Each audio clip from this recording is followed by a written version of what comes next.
En este momento al abogado Francisco Burgoa, constitucionalista y catedrático de la Universidad Nacional Autónoma de México. Lo saludo con mucho gusto. Con él queremos comentar lo que ha trascendido. La ministra Yasmín Esquivel Moza ha quedado, entre comillas, desamparada. ¿A qué me refiero?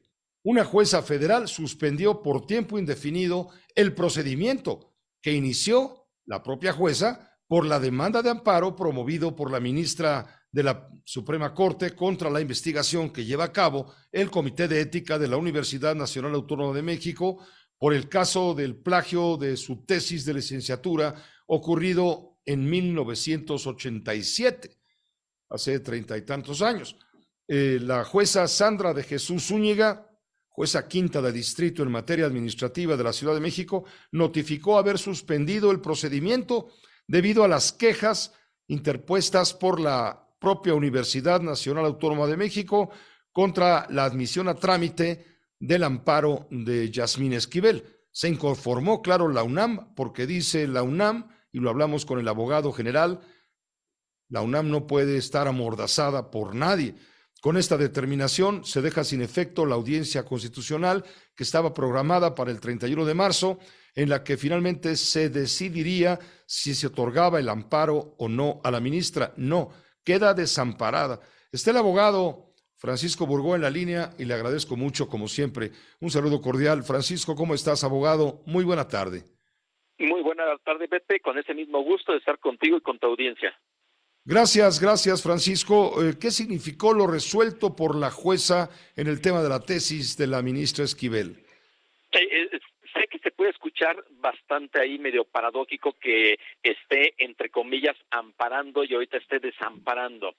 Yo creo que sí es importante precisar en qué consiste esta determinación que hoy se hizo pública por parte de la juez quinto de distrito en materia administrativa en la Ciudad de México, y consiste en lo siguiente. En el momento en que ella admitió la demanda de amparo indirecto que presentó Yasmín Esquivel, en ese momento la UNAM tenía la posibilidad, como así lo hizo, de presentar un recurso de queja al considerar que no debió haber admitido esta jueza la demanda de amparo de Yasmín Esquivel. Ya se integró, digámoslo así, el expediente de ese recurso de queja y se turna al 20º Tribunal Colegiado en materia administrativa en la Ciudad de México para que resuelva. Como estamos hablando de una impugnación que hace la UNAM respecto de la admisión de la demanda de amparo indirecto que presentó Yasmín Esquivel, lo que dice la jueza quinto de distrito es: en este momento yo suspendo el procedimiento hasta no saber qué es lo que va a pasar respecto de lo que diga el tribunal colegiado. Porque si ella continúa con la substanciación del juicio de amparo, podría ser el caso que el tribunal colegiado simplemente revoque la admisión a trámite de ese juicio de amparo promovido por Yasmín Esquivel, y entonces ya no habría materia. Entonces la juez, en uso de una facultad que le confiere el artículo 102 de la ley de amparo, simplemente dice: suspendo el procedimiento hasta en tanto no se resuelva la queja ante el tribunal colegiado. Ahora, este tribunal colegiado va a contar con 40 días o hasta 40 días hábiles para que pueda estar resolviendo este recurso de queja, y por eso es que se suspende, digámoslo así, hasta nuevo aviso. Ahora bien, entre tanto, la universidad, el Comité Técnico de Ética de la UNAM, puede entonces seguir adelante con el proceso. De hecho, así está ocurriendo, y podría, si ocurre antes de los 40 días, dar a conocer una sentencia, un fallo, el que sea. Yo creo que ahí sí hay que ser cautelosos, porque lo que la UNAM yo consideraría que estaría haciendo es, por una parte, va a continuar con todos los trámites del procedimiento ante el Comité de Ética, pero no va a emitir ningún fallo.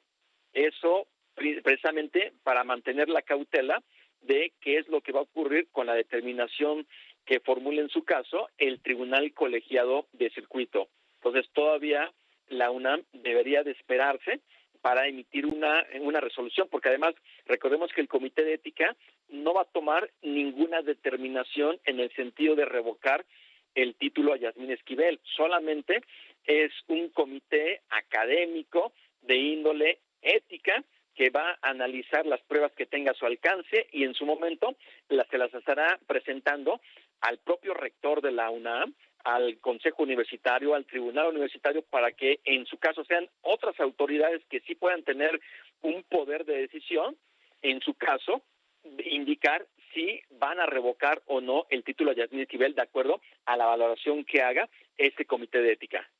Eso finalmente correspondería, como tú bien dices, a quien tiene las facultades, en este caso el Consejo Universitario, que es la máxima autoridad. Oye, por cierto, no te quiero desviar la información, pero ¿qué te parece? Me gustaría tu comentario a lo que dijo este fin de semana la ministra presidenta de la Suprema Corte, hablo de la ministra Norma Piña, que también es presidenta del Consejo de la Judicatura Federal y, claro, de la Corte, quien convocó a los y las juzgadoras y juzgadores a ser guardianes de la Constitución, a actuar con prudencia y con responsabilidad y no dejarse presionar. ¿Qué te parece?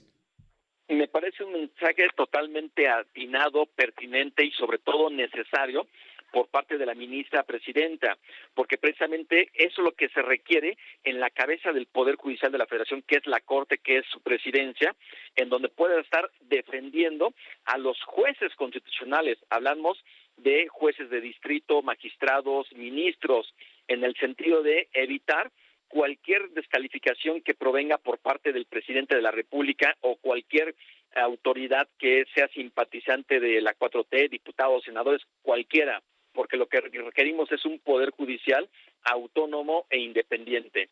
De ahí que me parece por demás necesario este pronunciamiento de la ministra Norma Piña para que todos los jueces, magistrados y ministros estén defendiendo la Constitución, porque finalmente se deben a ella y deben de defenderla ante cualquier circunstancia y de ninguna manera deben de estarse sometiendo a ninguna presión de ningún ente externo a sus propios juzgados, tribunales. Voy a poner al aire justamente lo que dijo la ministra Norma Piña, presidenta de la Suprema Corte, simplemente para que quede debidamente documentado este contexto.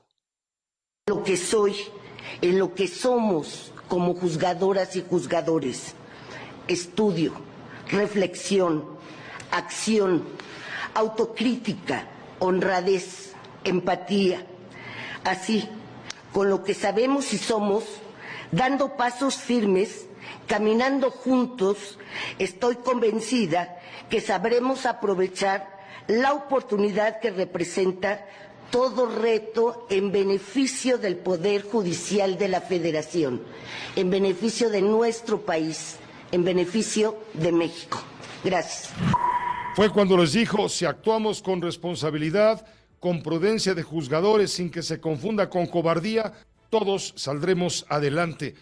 Es lo que dijo la ministra en respuesta a todas las desavenencias, distanciamientos con el poder ejecutivo. Por cierto, y por último te pregunto, Francisco Burgoa, el presidente de la República anunció que va a enviar una propuesta de reforma para eliminar el artículo 33 de la Constitución que plantea que los extranjeros no puedan inmiscuirse en asuntos políticos del país, lo que se ha visto como una acción que beneficia al analista político y asesor de Morena, Abraham Mendieta. Esta mañana el presidente dijo que no debe existir ninguna norma que contravenga la libertad de expresión ni delitos relacionados con supuestos insultos a la autoridad. ¿Cuál es tu comentario, Francisco?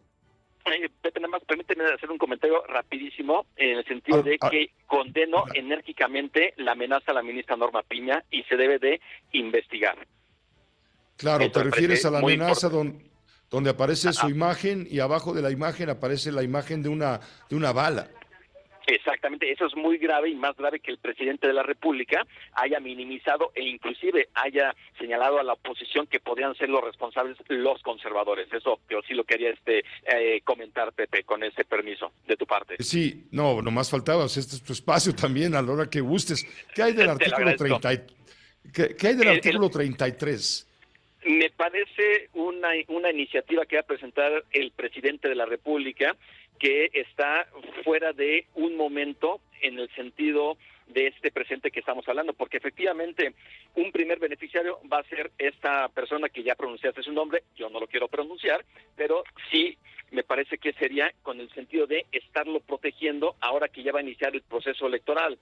Si bien es cierto, en términos del artículo 1 de la Constitución, todas las personas que se encuentren en el territorio mexicano gozan de los derechos humanos y sus garantías, hay una excepción para el caso de los extranjeros, en términos del artículo 33, que ellos no pueden inmiscuirse en asuntos políticos, porque de lo contrario, y esto a partir del año 2011 que hubo la reforma constitucional en materia de derechos humanos, a partir de este año, un extranjero que pudiera, en dado caso, ser expulsado, previamente tiene que tener o tiene que ser sujeto de darles el derecho de audiencia. Entonces, esto, ¿qué es lo que ha pasado? De 2011 a la fecha no ha habido ningún intento de expulsar a ningún extranjero, a pesar de que ha habido algunos que han intentado o se han inmiscuido en asuntos políticos. Los últimos que fueron expulsados fue allá por 1999, que fue por Ernesto Zedillo, cuando expulsó a italianos que estaban inmiscuyéndose en asuntos allí en Chiapas con motivo del EZLN. Es decir, es un artículo que busca preservar que cualquier asunto estrictamente de índole política y más política electoral, no vengan extranjeros a estarse entrometiendo en asuntos que nos corresponden solamente a nosotros. Yo creo que es una iniciativa que no debiese de presentarse. Yo esperaría que en su caso haya un debate serio y sobre todo no creo que haya condiciones por parte de la oposición en diputados y en senadores para poder estar aprobando una iniciativa que indudablemente parece que tiene un beneficiario de una forma evidente. Sí, se refiere todo mundo, lo puedes leer en cualquier parte, lo sabe quien anda en la política, se refiere a Abraham Mendieta, un ciudadano de origen español, maestro de política mediática por la Universidad Complutense de Madrid y asesor de Morena, y en España ha trabajado para el partido Podemos, ha tenido acercamiento con México y ha sido muy cercano también a Morena, a partir de un intercambio estudiantil con la Universidad Nacional Autónoma de México. Tal parece que quieren proteger al eliminar este artículo la actuación de este personaje, de Abraham Mendieta, este ciudadano de origen español. Entonces dice el presidente, estamos por publicarlo hoy o mañana, esta modificación a la Constitución para enviar una iniciativa. Sería una reforma constitucional que reclama las 2/3 partes de aprobación en la Cámara, tengo entendido. Claro, yo mejor le diría al presidente de la República, en vez de presentar una iniciativa para estar eliminando el artículo 33, mejor que presente una iniciativa para reglamentar el artículo 33, porque de hecho, desde la reforma del año 2011, se estableció en uno de los artículos transitorios que a más tardar en el año 2012 teniese que existir la ley reglamentaria del artículo 33 constitucional. Mejor yo lo invitaría para que se pueda legislar respecto de cómo se va a desarrollar el procedimiento para garantizar el derecho de audiencia a los extranjeros. Porque si hoy eliminamos esta prohibición hacia los extranjeros, ¿qué va a pasar el día de mañana que tengamos a muchos extranjeros participando de forma totalmente evidente en asuntos estrictamente político-electorales? No creo que sea una buena idea para México y no es que sea yo muy conservador o muy nacionalista, pero por algo está ese artículo 33 en esos términos y yo lo que esperaría es mejor que se reglamente para que en caso de que algún extranjero quiera ser expulsado, se le brinden derechos y garantías para escucharlo y saber si es o no necesario que se expulse del país. Muchas gracias, Francisco, como siempre es un gusto escucharte. Al contrario, Pepe, te mando un abrazo a ti y a tu audiencia y excelente inicio de semana. Igualmente para ti, gracias.